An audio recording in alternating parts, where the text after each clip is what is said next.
आपण पाहत आहात सुपरफास्ट 24 तास न्यूज, बातम्यांचा खरा वेग।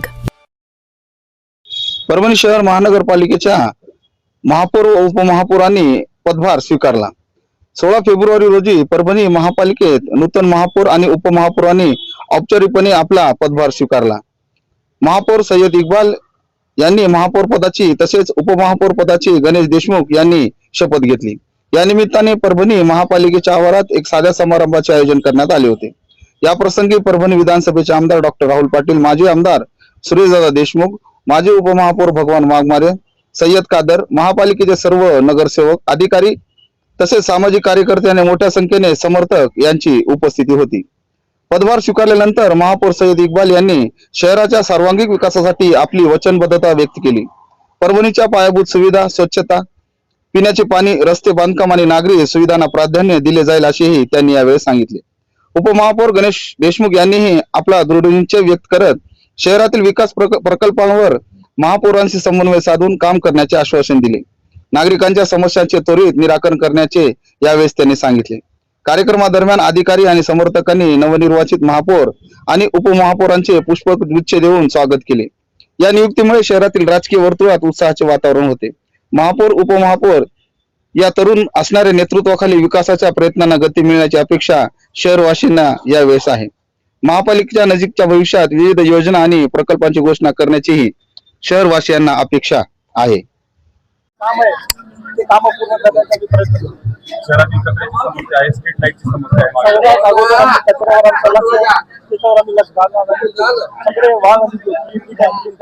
ते बी आम्ही आमची आता चालू झालेले काम महापालिका मध्ये येणे अगोदर आम्ही काम सुरू केलेले।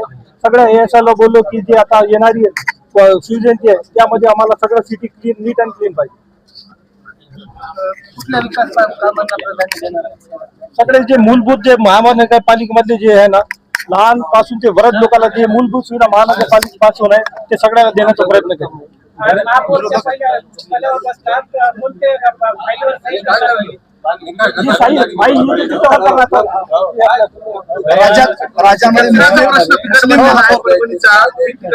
साम्राज्य साचलेलं आहे, काय नेमकं आता महापौर म्हणून विराजमान झाले तुम्ही, प्रामुख्याने कॉन्ट्रॅक्टर त्यांना बोललेलं, त्यांच्या महापालिकावर त्यांचे जे पैसे पेंडिंग आहे ते आम्ही त्याला व्यवस्थित बोलून त्याला कॉन्फिडन्स मध्ये घेऊन आम्ही काम स्टार्ट करणार आहोत। शिवसेनेनं मुस्लिम महापौर बसवला म्हणून राज्यभर विरोध होत आहे, आता सोडून द्यायला नाही, ते विरोधाला आम्हाला काय उत्तर द्यायचं नाही, आमच्या कामातून आम्ही त्यांना उत्तर देऊ।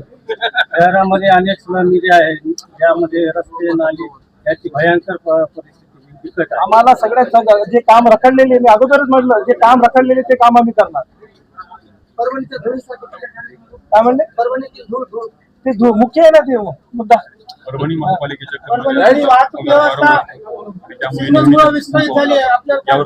कोणी एक म्हटलं तर सांगता येते, एक मिनिट कोणी एक परभणी महापालिकेच्या कर्मचाऱ्यांना पगाराची आतापर्यंत जे झालं ते झालं। आमचा सर्वात मोठा लक्ष कर्मचारीचे पेमेंट आम्हाला कसं करता येईल त्याच्यावर अगोदर आलं, कारण कर्मचारी खुश असल्यावर सगळे काम होणार। चला ठीक आहे,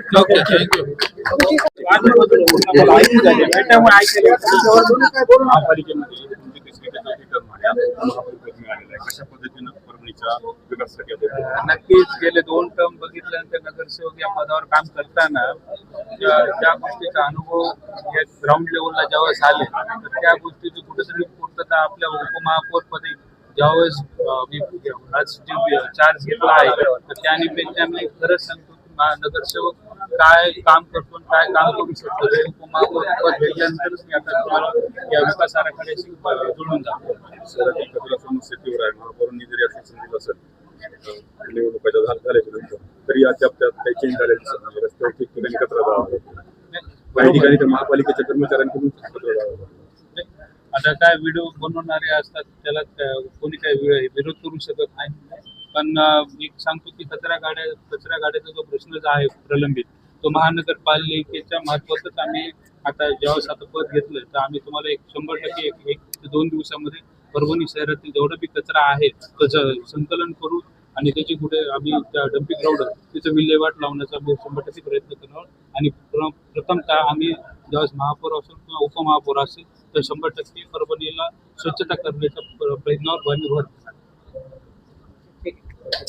शिवसेना उबाटा गटाच्या महापौर म्हणून आज विराजमान झालेले आहेत. उपमहापौर म्हणून काँग्रेस पार्टीचे आमचे महाविकास आघाडीचे महापौर आणि उपमहापौर आज ऐतिहासिकरित्याने परभणी महानगरपालिकेवर आमची सत्ता स्थापन झालेली आहे. गेल्या 8 दिवसापासून तुम्हाला माहिती प्रत्येक ठिकाणी बॅनर न्यूज संपूर्ण राज्यामध्ये देशामध्ये झालेली आहे. अनेक कारण असतील, त्यामध्ये बऱ्याच लोकांचं पोट दुखत होतं की मुस्लिम समाजाच्या व्यक्तीला तुम्ही कसं काय महापौर केलं. अरे मुस्लिम समाजाचे लोक काही देशात राहत नाहीत का? काही मतदान करत नाहीत का? संविधानिक अधिकार त्यांना नाही का? आणि तुम्ही केलं तर ठीक आणि आम्ही केलं तर वाईट का? म्हणून आमच्या इथे उच्च शिक्षित चेहरा M.Com झालेला आहे, M.Tech झालेला आहे सॉरी, आणि कित्येक वर्षापासून शिवसेनेचे जुळलेला हा व्यक्ती आहे.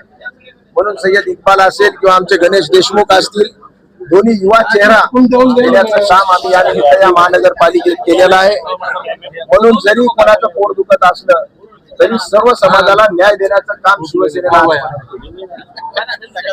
वंदनीय बाळासाहेब ठाकरेच्या काळामध्ये सुद्धा मुस्लिम मनिष्ठ झालेले आहेत. आपल्या इथे साबेर शेख म्हणून क्रीडा मंत्री झालेले आहेत. आणि जे राष्ट्रवादी मुस्लिम आहेत ते आमच्या बरोबर आहेत. जे राष्ट्रावर प्रेम करणारे मुस्लिम आहेत ते शिवसेनेबरोबर आहेत. म्हणून येणाऱ्या काळामध्ये सर्व समाजाला घेऊन जाण्याचं काम शिवसेनेच्या माध्यमातून उबाटा गटातून करण्यात येणार. मागील काही काळामध्ये राज्यातले सत्ताधारी आहेत त्यांचा तुम्ही स्वतः अनुभव घेतलेला आहे. तुमच्या मतदारसंघातल्या कामांसाठी निधी दिला नाही. त्याचं उदाहरण जर बघितलं तर आपण नाट्यगृहाचं आहे. कशा पद्धतीने आता महापालिकेसाठी तुम्ही विधानसभेमध्ये प्रयत्न करणार आहात? अनेक अडचणी असतील. तुम्ही पाहिलं असेल की महापालिका आता डेफिसिट मध्ये आहे. जवळपास 4 कोटी रुपये मायनस मध्ये महानगरपालिका आहे. पण आम्ही तळागाळात काम करणारे लोक आहेत. ज्या काही मागच्या सरकारमध्ये काही चुका झाल्या असतील ते निश्चित सुधारल्या जातील. महानगरपालिकेचं इन्कम स्त्रोत आम्ही वाढवू. आणि जरी सरकार त्यांचं असलं तरी शेवटी जनता ही महाराष्ट्रातली आहे. आम्ही त्यांच्याकडे जाऊ. शेवटी आम्ही निवडून आल्यानंतर सांगितलं होतं की तुम्हाला विरोधी बाकावर बसण्याचा संदेश परभणीकरात जनतेने दिलेला आहे. तुम्ही निमूटपणे ऐका आणि विरोधी पक्षाचं व्यवस्थित कामकाज करा. पण ते सुद्धा न करत असताना शेवटच्या क्षणापर्यंत कुठं ना कुठं आमच्यामध्ये फाटाफूट पडतीये का, कुठं कोण हाताला लागतंय का, अशा प्रकारचं त्यांची काय रणनीती होती. पण ते साफ त्याच्यामध्ये फेल झालेले आहेत. आता त्या गोष्टीत मला इतिहासात जायचं नाही.